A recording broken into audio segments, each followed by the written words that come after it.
السلام علیکم ورحمۃ اللہ وبرکاتہ۔ بسم اللہ الرحمن الرحیم۔ امید کرتی ہوں کہ آپ سبھی لوگ خیریت سے ہوں۔ الحمدللہ میں بھی خیریت سے ہوں۔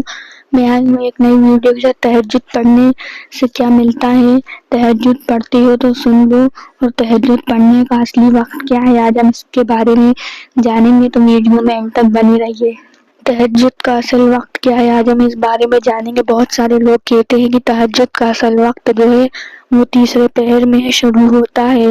جب تہجد کی نماز کا نام لیتے ہیں تو پھر وہ سمجھتے ہیں کہ وہ 12-1 بجے کے بعد جو ٹائم شروع ہوتا ہے وہی تہجد کا وقت ہوتا ہے، جبکہ ایسا ہے نہیں۔ تہجد کی نماز جو ہے نا، اگر عشاء کی نماز کے بعد سے لے کر کے فجر کا وقت شروع ہونے سے پہلے پہلے رہا کرتا ہے۔ اب عشاء کی نماز کے بعد سے کس کا وقت شروع ہوگا؟ جو عشاء کی نماز پڑھتا ہے نا اس کے لیے۔ عشاء کی نماز پڑھ لی، اب اس کے لیے تہجد کا نماز کا وقت شروع ہو گیا ہے۔ جو لوگ عشاء کی نماز پڑھے ہی نہیں ان کے لیے وقت کیسے شروع ہوگا؟ تہجد کی نماز پڑھنے کے لیے عشاء کی نماز پڑھنا ضروری ہے، یاد رکھیے گا۔ تو یہ جو ٹائم ہے نا، افضل وقت جو بتایا گیا ہے، بہتر وقت، وہ آخری پہر ہے۔ رات کا جو تیسرا حصہ ہے نا، وہ وقت ہے نا جب فجر کا وقت شروع ہوتا ہے اس سے کچھ دیر پہلے کا ہوتا ہے، وہی وقت بہتر ہوتا ہے۔ اور عشاء کی نماز پڑھ لی اور رات کو تنہائی میں اٹھ کر کے نماز پڑھنا، کیونکہ یہ تہجد کی نماز ہے نا، یہ رات کی نماز ہے۔ اور جو بندہ رات کو نیند سے بیدار ہونے کے بعد پھر یہ نماز پڑھتا ہے، اپنی نیند کو تیاگ کرتا ہے، تو وہ سارا سسٹم جو ہے رب کی بارگاہ میں آ کر روتا ہے، گڑ گڑاتا ہے۔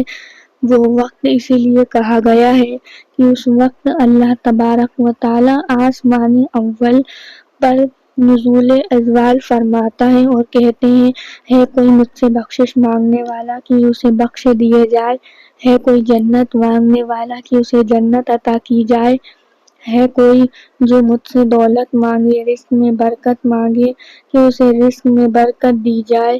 یہاں تک کہ کہا گیا ہے کہ رات کے وقت گر اٹھ کر کے تنہائی میں اللہ کے سامنے گڑ گڑاتا ہے، جو دعائیں کرتے ہیں، یہاں تک کہ عزت مانگتے ہیں، تو اللہ تبارک و تعالیٰ اسے عزت بھی نوازتا ہے۔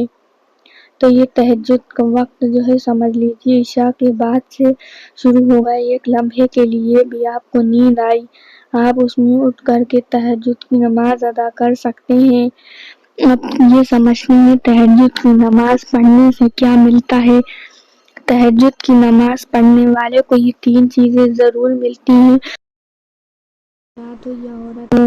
ایک سب سے بڑی چیز یہ ہے کہ اللہ تبارک و تعالی ایسے بندوں کو جو کی تہجد کی نماز ادا کیا کرتے ہیں، بندہ ہو یا بندی ہو، اللہ کی خوف میں، اللہ کی محبت میں اٹھ کر کے تہجد کی نماز پڑھتے ہیں نا، تو اللہ تبارک و تعالی اس کی پیشانی پر اس کی جو نصیب میں بدبختی لکھا ہوتا ہے اسے مٹا کر کے شہید کر دیا کرتے ہیں، یعنی وہ نیک لوگوں میں اس کا شمار کر دیا جاتا ہے اور بدبختی اس کی پیشانی سے مٹا دی جاتی ہے، نیک لوگوں میں اس کا نام شمار کیا جاتا ہے۔ تو جو عورتیں، جو مرد حضرات تہجد کی نماز پڑھتے ہیں نا، تو وہ نیک لوگوں میں شمار ہو جاتے ہیں۔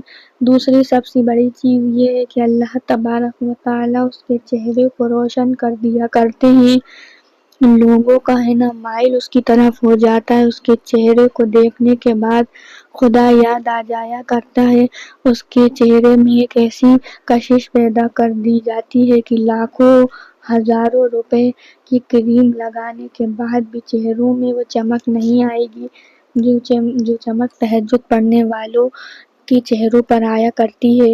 اور تیسری جو سب سے کامیابی ہوتی ہے تہجد کی نماز پڑھنے والوں کے لیے، وہ یہ کہ وہ اللہ کی بارگاہ میں جو دعائیں کرتے ہیں، جو دعا اللہ کی بارگاہ میں کرتے ہیں، اللہ تعالیٰ اس کی دعا کو قبول فرما لیتا ہے۔ اور یہاں تک کہ باقی نمازیں ہیں، وہ بھی عبادت بھی اللہ تبارک و تعالیٰ قبولیت کی مہر لگا دیا کرتے ہیں۔ تہجد پڑھنے والوں کی جو باقی عبادتیں ہیں نا وہ بھی اللہ تعالیٰ تہجد کی وجہ سے قبول کر لیا کرتے ہیں۔ تو یہ 3 بڑی چیز اللہ تبارک و تعالیٰ تہجد پڑھنے والوں کو عطا کرتا ہے۔ اس کے علاوہ بھی بے شمار چیزیں ہیں، بے شمار انعامات ہیں جو تہجد پڑھنے والوں کو دیا جاتا ہے۔ اب بات آتی ہے کہ اصل عورتیں جو ہے تہجد کی نماز اکیلے پڑھیں تو کیا ہوتا ہے۔ دیکھیں اکیلی نماز تہجد کی یہی اصل ہوتی ہے۔ اصل تنہائی میں جب کوئی دیکھ نہ رہا ہو اس وقت کونا پکڑ کے رب کی بارگاہ میں رونا گڑگڑانا یہ اللہ کو بہت پسند ہے۔ اگر میاں بیوی ساتھ میں تہجد کی نماز پڑھے تو بھی بہتر ہے، کوئی بات نہیں، شوہر تھوڑے سے آگے ہو جائے، بیوی تھوڑی سی پیچھے ہو کر کے الگ الگ پڑھے تب بھی پڑھ سکتے ہیں، کیونکہ تہجد کی نماز کی جماعت نہیں ہوا کرتی، وہ دونوں مل کر کے ساتھ میں پڑھتے ہیں تو اللہ تعالیٰ اور بھی زیادہ خوش ہوتا ہے۔ اب جو لوگ کہتے ہیں کہ عورتیں تہجد کی نماز اکیلے میں پڑھیں گی تو نقصان ہو جائے گا، تو ایسا ہو جائے گا ویسا ہو جائے گا، جو اکیلے نماز پڑھیں گے نا عورتیں یا مرد نماز پڑھیں گے رب کی بارگاہ میں گڑگڑائیں گے تو اللہ تبارک و تعالیٰ اس سے خوش ہوگا، شیاطین اس سے دور بھاگیں گے اور ہر بلائے مصیبتیں اس سے دور کر دی جائیں گی۔ تو یہ کس نے آپ کو کہہ دیا کہ اکیلے میں عورتیں نماز نہیں پڑھ سکتی؟ عورتیں اکیلے میں نماز پڑھیں تو اللہ خوش ہوتا ہے، جو مانگے وہ اللہ دیتا ہے اسے۔ تو یہ سارے جو کہتے ہیں ایسا کرنا چاہیے، ایسا کریں گے، اکیلے نماز پڑھیں گے تو جنات سوار ہو جائیں گے، خوف جنات کے سوار ہونے کا بہت سارے لوگ باتیں کہتے ہیں تو یہ غلط ہے۔